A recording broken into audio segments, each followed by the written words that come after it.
тебя? Тип моего занятия – изучение нового материала на основе жизненного опыта. Для того, чтобы привлечь внимание детей к теме урока, я использовала разные виды работ. Считаю, что любой нетрадиционный элемент, а в моем случае это игра и творческая работа, повышают познавательный интерес в обучении. Все дети с удовольствием включились в работу, так как у большинства учащихся этой группы тип восприятия эмоциональный и абстрактный, у остальных конкретный. Соответственно, этому типу учебного занятия я составила следующие цели. Дать понятие продовольственный магазин, познакомить с отделами продовольственного магазина и видами товаров в них. Коррекция на основе упражнения анализа и синтеза и мотивация к учению и труду. Реализация данных целей осуществлялась через использование различных форм работы на занятии, индивидуальная и коллективная.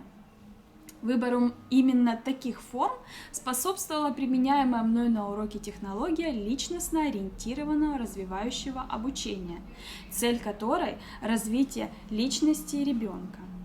То есть из пассивного слушателя он превращается в активного деятеля. В ситуации, если во время работы на уроке что-то непонятно, они спрашивают друг у друга. И только в том случае, когда не могут сами справиться, обращаются ко мне. В такой ситуации я всего лишь консультант. Сегодня ко мне никто не обратился, значит, справились без моей помощи. Ценность такой работы я вижу в том, что дети ориентируются самостоятельно, при этом концентрируется их внимание, развивается зрительная память и осуществляется самоконтроль и взаимоконтроль.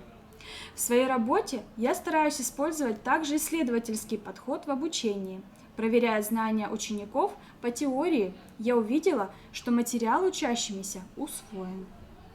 Дети смогли сформулировать цели урока, продолжить предложение, а также правильно соотнести товар и отдел магазина.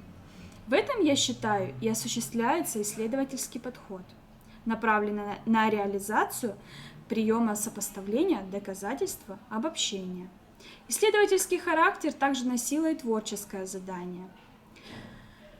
На уроке была создана теплая, дружеская и спокойная атмосфера общения. Время использовалось рационально за счет письменной и устной работы. Цели, поставленные на уроке, удалось достичь и реализовать. Урок проводился на конструктивном уровне. Ученики показали умение оценивать свои собственные знания, полученные на занятиях экономики. Количество положительных оценок, эмоций и впечатлений, которыми поделились дети во время рефлексии «Магазин», говорят о том, что урок прошел для детей интересно и плодотворно.